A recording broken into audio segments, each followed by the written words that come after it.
I want to talk about those moments today when you are about to do something new. You're about to take a chance on yourself, pursue a desire, do something that's like out of your comfort zone, that feels a little scary, but you're just about to do it. You're like at the door with your hand on the doorknob, maybe, and you're like, I can't do this. I can't do this.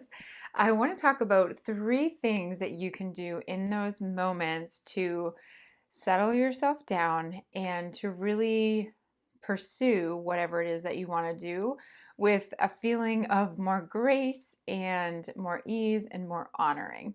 Well, my name is Jacqueline Foster. I am an author and a coach, and my main passion, my huge passion, is about helping people shift from stuck to self trust so that they can pursue their desires and the things that they care about with more ease and more confidence. And what a better topic than how to deal with the fear that comes up when we're about to do things that we want to do, but we also have all this stuff going on inside of us, and like, how do we navigate it? So, three things that you can do. So, I actually was inspired to do this video because I've been facing my fears a lot lately and doing a number of things that are out of my comfort zone. I'm kind of in this push in my life of pursuing things that are bigger desires and that have more elements of those fear moments in it. So I've been really experiencing these things a little bit more often. And so I thought it would be really fun as I'm experiencing this stuff more personally and more closely to be able to share what my experience has been and how what I have learned is really helping me to shift it. So, one of the things that I did recently that really brought up some of this stuff, I want to share it as an example because, in some ways, it was like a really simple, which might appear to be small step.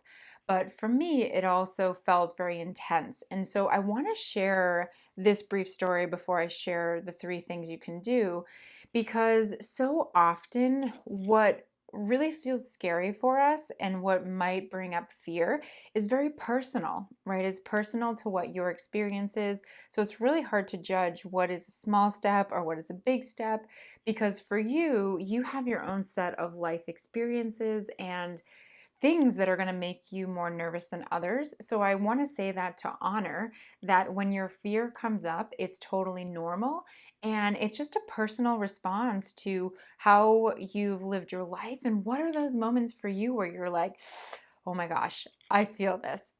So, one of my things, this was my recent story, I am going to be taking some time to move and live in different places. I've been living with my boyfriend now for 5 years, and I've been feeling this pull to take some time to live in other places and just to give myself some space to settle in for myself on some new life changes that I'm making.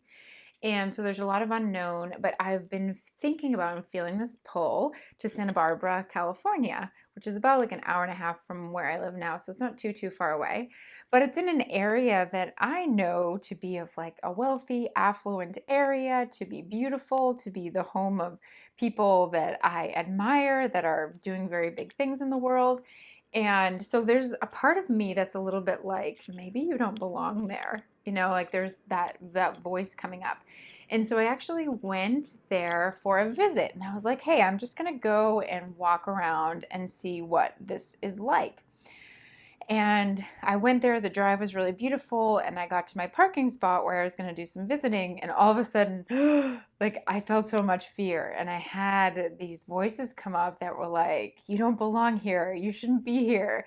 And right where a part of me was like, "Just go back on the highway and head back home." Right? And we've all had these moments, right, where there's this time, there's this point of time, there's this thing we do, and there's a point where we could turn back, but if the part of us that's big enough that owns and trusts the desire, we're going to stay in there. We're going to be in the fear, whatever it is that's going on with us, and we're going to lean in and work through it. And this is the trick. The thing about fear that I think is the most amazing thing we can do is not just try to plow through it and pretend it's not there, but to actually honor that it's there and to learn how to work with it and through it. Okay, so how do we do that? So here are some of my top 3 tips. You may have heard of these before, but my question to you is, do you practice them? Because when you practice these 3 things I'm about to share, you're going to notice that there's such a difference in the way that you relate to yourself and the way you think about and work through your fears. So, number 1 is pausing to breathe. Right? This might sound super simple, but so often, a lot of times when we feel fear, we hold our breath. A long time fear response for me, something that I've been working through and a big passion I have around fear is that I used to pass out. I used to literally pass out, like faint and go unconscious. And so for me, this was a big thing. Like, how do I stop passing out? And one time after I had a big scary scare of passing out, I ended up going to a cardiologist. And the cardiologist actually said to me, do you breathe when you feel scared? Like, do you stop to breathe? And I was like, of course I do. I kind of was like annoyed at him. I was like, of course I breathe. Um, but I actually started paying attention afterwards when I left, and I was like, do I breathe when I'm scared, or do I start to hold my breath? And I noticed that I actually held my breath quite a bit. Right? I would like shorten my breath, and I would feel like I would I would hold it. I would hold it and I would inhale, but I wouldn't really exhale, which is a really common thing to do as a response when we're sort of unconscious with what's happening in our body. So, one of the big gifts you can do is to start to breathe. And even just to put your awareness on, am I breathing? And in addition to am I breathing, am I inhaling and exhaling? Right? Just making sure that both of them are present. And one thing that helps with fear is even just starting to really gently and calmly start to lengthen your exhale without forcing it. You're not trying to make something happen, but you're gently inviting your exhale to lengthen. So, number 1, just make sure, check in. Am I breathing? Am I inhaling and am I exhaling? And just starting to notice it. What is it like? And then slowly inviting it to lengthen. So, breath. The second thing is when we feel fear, something that is very, very common is to feel a lot of physical sensation or intense physical sensation, right? Like, I'm getting all amped up as I'm sharing this stuff with you, and I even notice I'm like, whew, there's a little bit of my breath was shortened for a moment, right? And I was noticing like a little bit of tension in my chest, and my shoulders were getting a little bit tense. And even just to notice like, oh man, yeah, my chest was feeling a little bit tight, my shoulders are feeling a little bit tensed. This again can seem so simple, but when you can actually pause to name the physical sensations that you're experiencing, it's again one of those nuggets of gold. And because it's so easy and so oftentimes very habitual for a lot of us to just feel fear, feel like we have to do something, and we either want to fully retreat or tell ourselves in order to get through it, we have to plow, right? But in order to plow through a fear, we actually have to kind of ignore what is going on inside of us.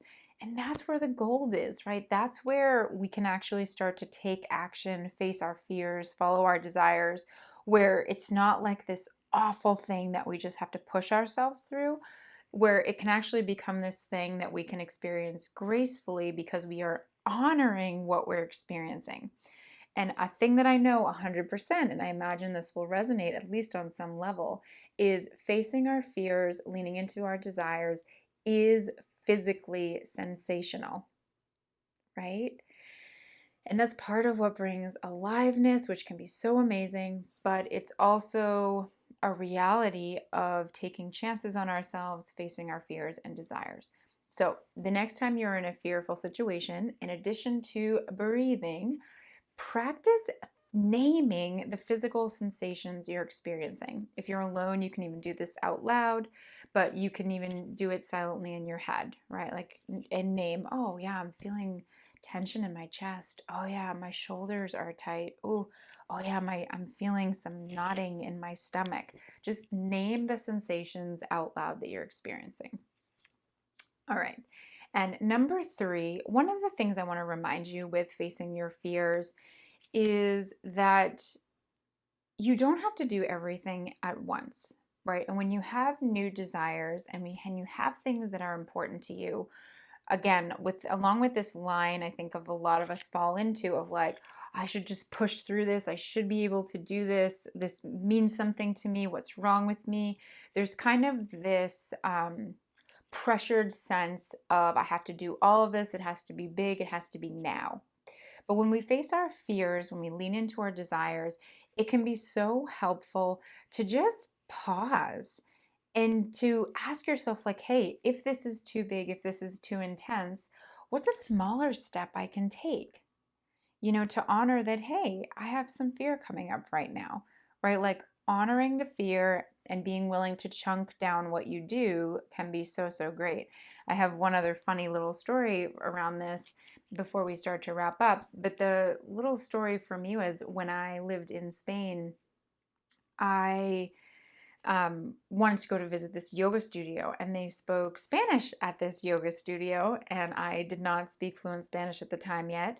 So I took my bike to the yoga studio, and I noticed where the location was, and I felt like that was all I was up for. I didn't feel up for going into the studio inquiring about classes. I just wanted to drive to the studio, or was riding my bike, so I rode my bike to the studio just to see where it was.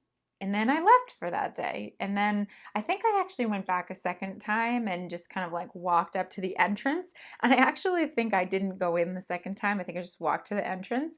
And then on the third time, I believe like I went in and I was like, okay, like practicing. I'm Jacqueline. I'd love to try a class.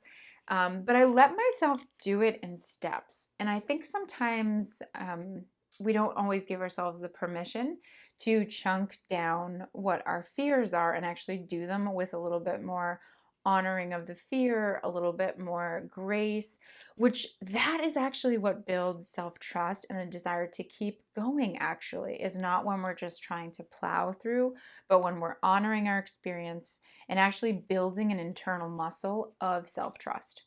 So I hope that this is helpful, inspiring, giving you some new ways to think about what happens when you have fear, and also just start to respond differently to the way you relate internally so that you feel more excited about leaning into things that are scary, because it can be so, so exciting and amazing to learn and develop ourselves and to face our fears and to lean into our desires, but it takes building some new muscles.